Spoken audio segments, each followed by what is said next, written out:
नमस्कार, आप सुन रहे हैं न्यूज़ क्रांति का ऑडियो समाचार बुलेटिन। आज क्या हुआ और एक नज़र देश दुनिया की तमाम बड़ी खबरों पर। एनडीएमसी क्षेत्र में 31 मार्च तक लगाया गया सड़क खुदाई पर प्रतिबंध। आईएनएस विराट को तोड़ने के मामले में सुप्रीम कोर्ट ने दिए यथास्थिति बनाए रखने के आदेश। लाल किला उपद्रव मामले का एक और आरोपी इकबाल सिंह गिरफ्तार। दिल्ली समेत 19 राज्यों और केंद्र शासित प्रदेशों में कोरोना से नहीं हुई एक भी मौत। ट्रंप के खिलाफ अमेरिकी सीनेट में महाभियोग प्रस्ताव पर बहस जारी। और नासा का ऐलान, गेटवे ल्यूनर आउटपोस्ट की असेंबलिंग मई 2024 तक होगी पूरी। अब समाचार विस्तार से। कहते हैं ओल्ड इज गोल्ड कहलाता है, इसलिए तो कानपुर आज भी दुलारी ज्वेलर्स ग्रुप पर अपना भरोसा जताता है। दुलारी ज्वेलर्स ग्रुप, कानपुर की pure old and trusted jewellery showroom. Visit की Dulari jewellers Kidwai Nagar and Dulari jewellers Lal बंगला।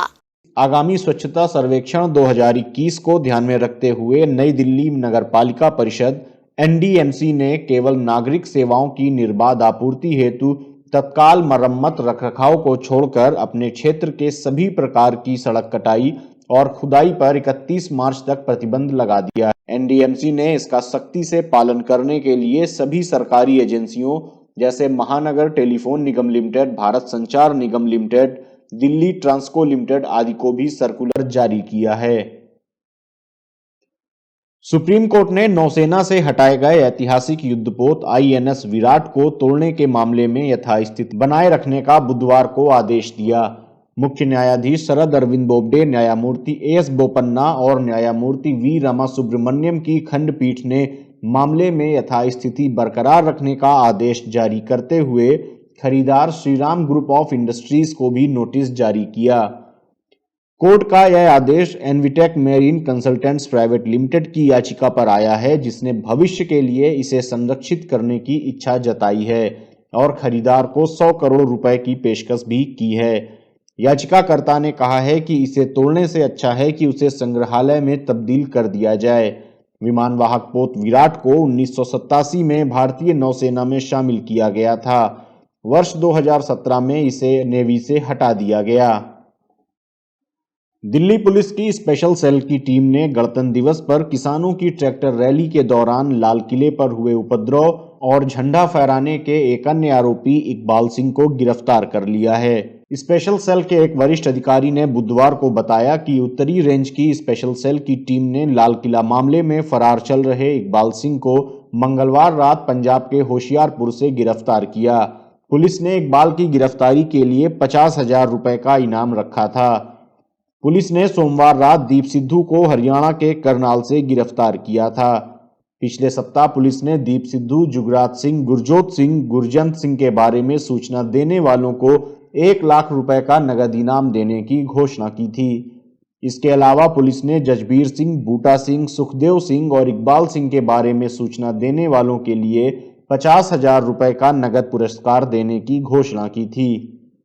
गौरतलब है कि केंद्र ने 3 नए कृषि कानूनों को वापस लेने के लिए किसान संगठनों की मांग के समर्थन में बीते 26 जनवरी को किसानों ने ट्रैक्टर परेड निकाली थी।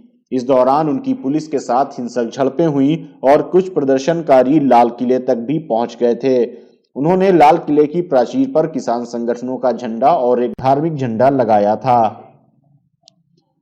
देश में पिछले 24 घंटों के दौरान राजधानी दिल्ली, राजस्थान और जम्मू कश्मीर सहित 19 राज्यों और केंद्र शासित प्रदेशों में कोरोना संक्रमण से किसी भी व्यक्ति की मौत नहीं हुई है। दिल्ली में 10 महीने बाद कोरोना से मौतों का सिलसिला थमा है और पिछले 24 घंटों के दौरान इससे किसी भी मरीज की मृत्यु नहीं हुई। वहीं दूसरी ओर कर्नाटक, आंध्र प्रदेश, अंडमान निकोबार द्वीप समूह, जम्मू कश्मीर, झारखंड और पूर्वोत्तर के सभी राज्यों, लक्षद्वीप और ओडिशा सहित 19 राज्यों और केंद्र शासित प्रदेशों में एक भी मृत्यु नहीं हुई है। केंद्रीय स्वास्थ्य मंत्रालय की ओर से बुधवार सुबह जारी आंकड़ों के मुताबिक देश में पिछले 24 घंटों में संक्रमितों का आंकड़ा 11,067 बढ़कर 1,08,58,000 से ज्यादा हो गया है। इसी दौरान 13,087 मरीज स्वस्थ हुए हैं, जिसके साथ कोरोना मुक्त होने वालों की संख्या 1,05,61,608 हो गई है। इसके साथ ही सक्रिय मामले 2114 घटकर 1,41,511 रह गए। इस अवधि में 94 मरीजों की मृत्यु हुई है और मृतकों का कुल आंकड़ा बढ़कर 1,55,252 हो गया। अमेरिका की राजधानी वॉशिंगटन में कांग्रेस बिल्डिंग कैपिटल हिल पर 6 जनवरी को हुई हिंसा को उकसाने के आरोप में अमेरिकी सीनेट में मंगलवार को पूर्व राष्ट्रपति डोनाल्ड ट्रंप के खिलाफ महाभियोग का मुकदमा शुरू हो गया, जिसके बाद सीनेटरों ने आगे की प्रक्रियाओं के एक प्रस्ताव पर मतदान शुरू किया। सभी सीनेट इस कार्रवाई के दौरान 4 घंटे तक मुकदमे की संवैधानिकता के लिए बहस करेंगे। इस कार्रवाई के कुछ दिनों बाद सीनेट महाभियोग की अदालत के रूप में कार्य करेगी और यह तय करेगी कि पूर्व राष्ट्रपति विद्रोह भड़काने के दोषी हैं या नहीं। डेमोक्रेटिक पार्टी और रिपब्लिकन पार्टी के कई सांसद डोनाल्ड ट्रंप को वर्ष 2024 के राष्ट्रपति चुनावों में भाग लेने से रोकने के लिए महाभियोग का प्रस्ताव पारित करना चाहते हैं। नासा ने कहा है कि गेटवे ल्यूनर आउटपोस्ट की असेंबली मई 2024 से पहले शुरू नहीं होगी। नासा ने मंगलवार को कहा कि नासा ने एजेंसी के पावर एंड प्रोपल्शन एलिमेंट और habitation and logistic outpost gateway के संस्थापक तत्वों के लिए लॉन्च सेवाएं प्रदान करने के लिए कैलिफोर्निया के हावथॉर्न के स्पेस एक्सप्लोरेशन टेक्नोलॉजीज को चुना है। यह पहली बार है कि चंद्रमा के चारों ओर आउटपोस्ट की परिक्रमा एजेंसी के आर्टेमिस कार्यक्रम के तहत स्थायी अंतरिक्ष यात्रियों के मिशन का समर्थन करने के लिए महत्वपूर्ण है। नासा ने कहा है कि पृथ्वी पर एकीकरण के बाद पीपीई और HALO को फ्लोरिडा में नासा के कैनेडी स्पेस सेंटर के लॉन्च कॉम्प्लेक्स 39A से एक फाल्कन हैवी रॉकेट पर मई 2024 से पहले एक साथ लॉन्च करने का लक्ष्य है। नासा की कुल लॉन्च सेवा और अन्य मिशन संबंधित लागत सहित लगभग 33.38 करोड़ अमेरिकी डॉलर है। कहते हैं ओल्ड इज गोल्ड कहलाता है, इसलिए तो कानपुर आज भी दुलारी ज्वेलर्स ग्रुप पर अपना भरोसा जताता है। दुलारी ज्वेलर्स ग्रुप, कानपुर की pure old and trusted jewellery showroom. Visit की Dulari jewellers Kidwai Nagar and Dulari jewellers Lal Bangla.